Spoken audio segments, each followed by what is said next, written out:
చాలా ధనవంతుడు ఆయన. ఆయన ఒకటేసారి ఫైనాన్స్ మినిస్టర్గా చేశారు. మరి ఇట్లా ఆయన పెద్ద వందల కోట్ల అధిపతి. మరి కాటసాని రాంభూపాల్ రెడ్డి గారు ఆయనకే తెలియదు ఎంత ఆయన ఎన్ని కోట్లు ఉండేవి, 10,000 కోట్లు ఉండేవి. అదే రకంగా మరి బంగానపల్లిలో ఉన్నటువంటి కాటసాని రామిరెడ్డి గారు మరి ధనవంతులు. ఇవే కాకుండా మరి శిల్పాలు, ఆ శిల్పాన్ని చూసినా ధనవంతులు, ఏ చిన్న శిల్పాన్ని చూసినా ధనవంతులు, పెద్ద శిల్పాన్ని చూసినా ధనవంతులు. వేల కోట్లు అవతలు ఉన్నటువంటి వారు తంగుల వేల కోట్ల రూపాయల అధిపతులు. ఇంకా నది కొట్కూరు నుంచి కూడా అక్కడి నుంచి కడప నుంచి తీసుకొని వచ్చి పెట్టారు. ఎందుకు పెట్టారు అంటే బాగా ధనవంతులు. అంటే ఒకవైపున ధనవంతులు క్యాండిడేట్స్, ఇంకొక వైపున చాలా సింపుల్గా ఉన్నటువంటి వాళ్ళు. దీంట్లో మీరు చూస్తున్నారు మరి శ్రీశైలం కూడా రాజశేఖర్ వ్యవసాయదారులు. అదే రకంగా ఇక్కడ ఫారూక్ గారు లోకల్ పర్సన్, ఇక్కడ స్థానికంగా అతను మరి పూర్వం నుంచి ఉన్నటువంటి కుటుంబం. అదే రకంగా అఖిలప్రియ గారు, ఆమె కూడా వెరీ సింపుల్ లేడీ.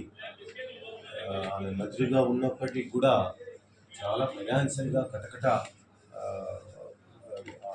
ఉన్నటువంటి పరిస్థితి. అదే రకంగా సూర్యప్రకాష్ రెడ్డి గారు వాళ్ళ తల్లి ముఖ్యమంత్రిగా ఉన్నప్పటికీ కూడా, ఆయన యూనియన్ మినిస్టర్గా ఉన్నప్పటికీ కూడా పెద్ద ధనవంతులు కాదు వీళ్ళంతా కూడా. ప్రజాసేవలో నిమగ్నమై ఉన్నటువంటి వాళ్ళు వీళ్ళంతా. మరి అట్లాగే అన్ని నియోజకవర్గాలు మనం అనలైజ్ చేసినప్పుడు ఒకవైపున ధనికులు క్యాండిడేట్స్, ఇంకొక వైపున రైతులు సింపుల్ క్యాండిడేట్స్, ప్రజాసేవలో నిమగ్నమైన ఉన్నటువంటి క్యాండిడేట్స్ పోటీ చేసినారు. చిత్తుగా వీళ్ళు చేసిన రౌడీజాన్ని, వీళ్ళు చేసిన భూ దందాలను, భూ కబ్జాలను ఎక్కడ పడితే అక్కడ రాజకీయం ప్రజాసేవ చేయడానికి రాలేదు. డబ్బులు సంచులు తీసుకొని ఈ ప్రాంతాలలో రియల్ ఎస్టేట్ పోతే డబ్బు సంపాదన కోసం వచ్చినటువంటి ప్రజలు గమనించారు. మొదటి నుంచి చెప్తున్నాం, వీళ్ళు గెలిచే ప్రసక్తే లేదు.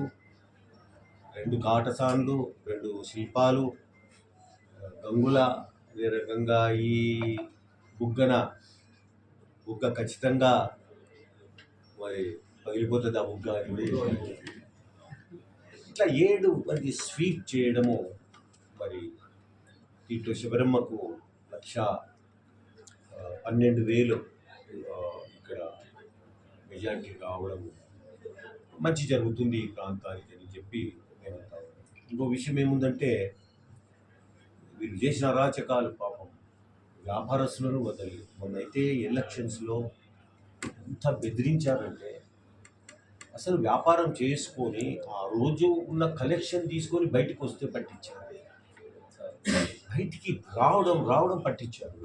50,000 కంటే పైన ఉంది మీది. చాలా ఘోరాలు.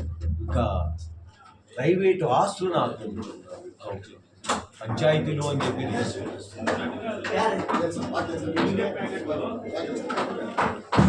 ఇవన్నీ కూడా వీళ్ళ గొయ్యి వీళ్ళు దోక్కున్నారు.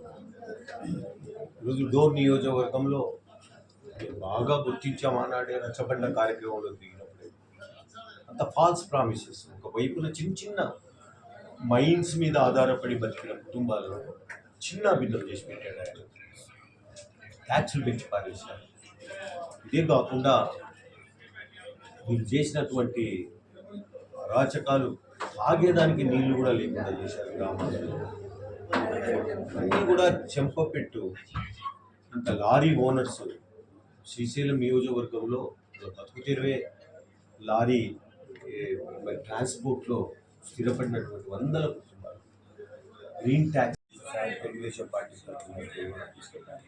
అది కూడా మేము ఆనాడు ఆయన విజయానికి చాలా కృషి చేశాం. నందికొట్టు నియోజకవర్గం నుంచి భారీ మెజారిటీ తెచ్చి ఆయన మరి గెలవడం జరిగింది అన్నారు.